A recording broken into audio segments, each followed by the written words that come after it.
A Greenville man has been charged for the murder of his pregnant girlfriend and unborn child.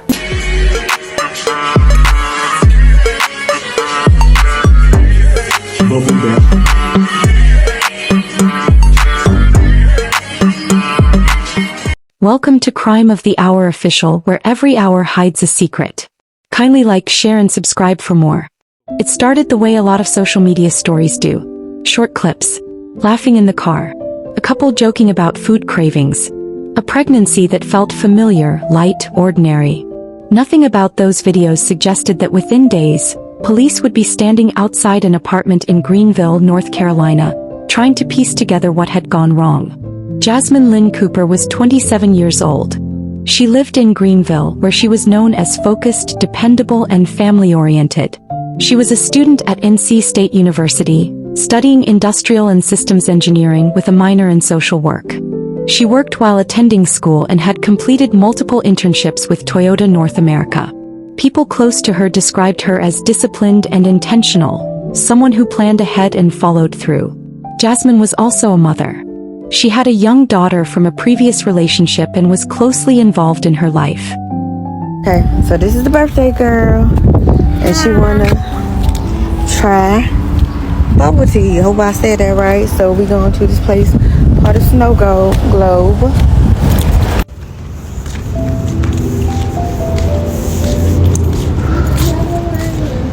Whew. I hope this mess is good. Well, are you gonna show? In 2022, Jasmine met Kayshaun Williams. He was 29 years old and worked as a truck driver. Everybody say they want to drive trucks, man. I ain't gonna lie, boy. This ain't for the weak. Speaking of weak, I've been out here about 2 weeks. Fiancé at home, and she pregnant, y'all. Pregnant, so we expecting. Online, he went by the name Love Sosa and often posted videos from the road talking about work, travel, and music. He also had a child from a previous relationship. The two bonded over being parents and shared responsibilities. Anything I miss, it wasn't meant for me, because anything that's meant for me, it ain't gonna miss me. So anything lost could be found again except for time wasted. Their relationship moved quickly. They spent most of their time together at apartment 302 at the Heritage at Arlington Apartments on West Arlington Boulevard. On social media, they appeared affectionate and consistent. Videos showed them running errands, joking, celebrating birthdays, and preparing for a future together.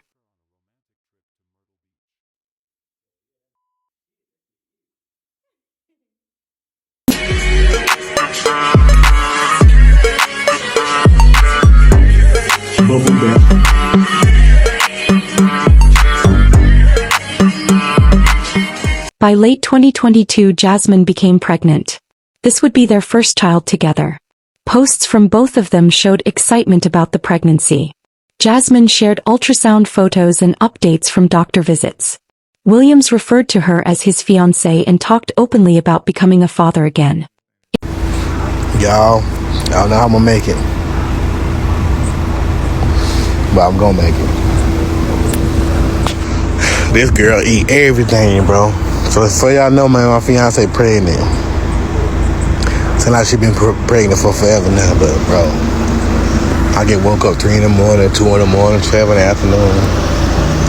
This girl is just a munch, bro. Just eat everything, man. Like, look at her in the car. Ready to get something to eat now. Look, what's she doing on her phone, y'all? I don't know. Looking at some damn. In April 2023, they held a gender reveal party. Friends and family gathered, guessing whether the baby would be a boy or a girl. You ready? Yes. Okay. Hey, I'm the mama, and I think it's gonna be a boy. What's going on? It's your boy Sosa. I'm the daddy. I'm telling girl, you feel me? Telling girl, it's a girl. I already know it, man. You feel me? Brandon, I'm a cousin. It's gonna be a girl. Friday. I'm a friend of Jazz from work. And I think it's gonna be a boy. My name is Destiny. I'm a friend of Jazz, and I think it's gonna be a girl. Cause Mama, I see you. And I'm real good friends with the mom. I think it's a boy. I'm Jasmine's best friend, and I think it's a girl. Okay, sister and Jasmine's sister, and I think it's a girl. The reveal confirmed they were expecting a daughter. After the reveal, both continued posting online. Williams shared clips from the party and joked about guests eating before activities were finished. Jasmine continued documenting her pregnancy, posting updates as she prepared for delivery. Man, I'm not interested. What's good? You single? Come on, boo. Oh shit! How many months you pregnant? 7 months. What you doing after you get? What you doing after your pregnancy? I'm so thirsty. What you doing after your pregnancy? I'm enjoying my child after I'm pregnant. Let me get your number, boo. She chose the name Kini for her daughter. In June, they held a baby shower. Gifts were opened. Baby clothes were folded. Jasmine's hospital bag was packed. By early July, she was 38 weeks pregnant and close to her due date. From the outside, nothing appeared unusual. But according to friends and family interviewed later, the relationship had been unstable behind the scenes. There were arguments, periods of distance, and concerns Jasmine had shared privately. Some people later said she felt Williams was becoming more controlling and withdrawn. Those concerns were not reflected online. The affectionate posts continued. Videos still showed laughter and routine moments. People who saw the social media content said they didn't realize anything was wrong. On the morning of July 9, 2023, Greenville police received a call requesting a welfare check at apartment 302. Officers arrived shortly before 10 a.m. inside. They found Jasmine unresponsive. She was transported by emergency responders to ECU Health Medical Center. Despite medical efforts, Jasmine was pronounced dead at the hospital.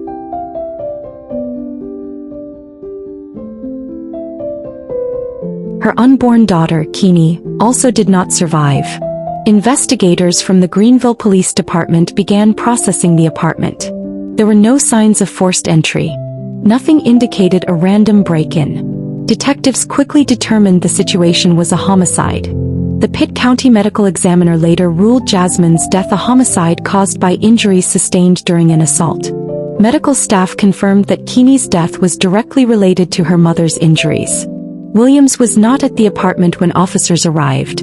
Later that morning, Williams made a 911 call stating that he had discovered Jasmine unresponsive after returning from running errands.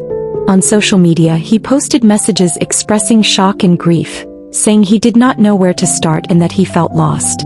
Investigators reviewed surveillance footage from nearby locations. Video from a convenience store showed Williams making a purchase earlier that morning. The timing raised questions when compared with the welfare check call. Additional surveillance footage from a neighboring residence showed Williams leaving the apartment complex carrying a bag and driving away shortly before police arrived. Inside the apartment, investigators documented evidence of a struggle. A metal object believed to have been used during the assault was recovered and sent for forensic testing. According to police, forensic analysis connected the item to the scene. Digital investigators examined phone records and online activity. Public posts showed a supportive partner preparing for a baby. Private communications, according to investigators, reflected tension and conflict in the relationship.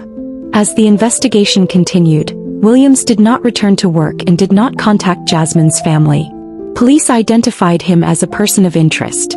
On July 15, 2023, authorities located Williams at his mother's residence on Eagle Chase Lane in Pitt County. Law enforcement surrounded the home. After several hours, Williams surrendered and was taken into custody without incident. He was charged with 2 counts of first-degree murder, one for Jasmine Cooper and one for her unborn daughter, Kini Lynn Cooper. Williams was held at the Pitt County Detention Center without bond. Prosecutors stated that because the case involved the death of a pregnant woman, it qualified as a capital offense under North Carolina law.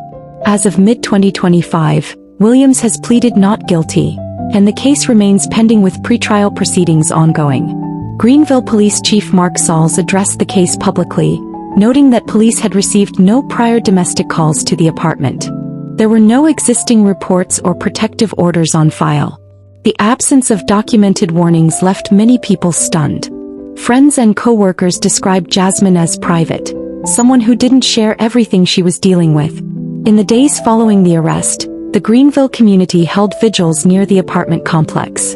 Flowers, candles, and baby items were placed outside. A balloon release was held in honor of Jasmine and Keeney.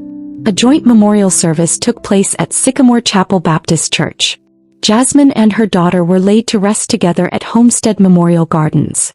Family members spoke about Jasmine's role in their lives, describing her as joyful, dependable, and deeply connected to those around her. They emphasized her dedication to her children and her future plans. Police officials later reiterated that cases like this are reminders that not all danger is visible from the outside. Relationships that appear stable online may hide unresolved conflict that never reaches public attention. Today, apartment 302 sits quiet. The social media pages that once documented everyday moments now stand as records of a life interrupted. Jasmine Cooper was preparing to welcome a child, finish her education, and continue building a future she had carefully planned. Keeney was days away from being born. This case remains active in the court system. For many, it stands as a reminder to listen closely when someone expresses concern, even if the full picture isn't visible. Thank you for staying through this story.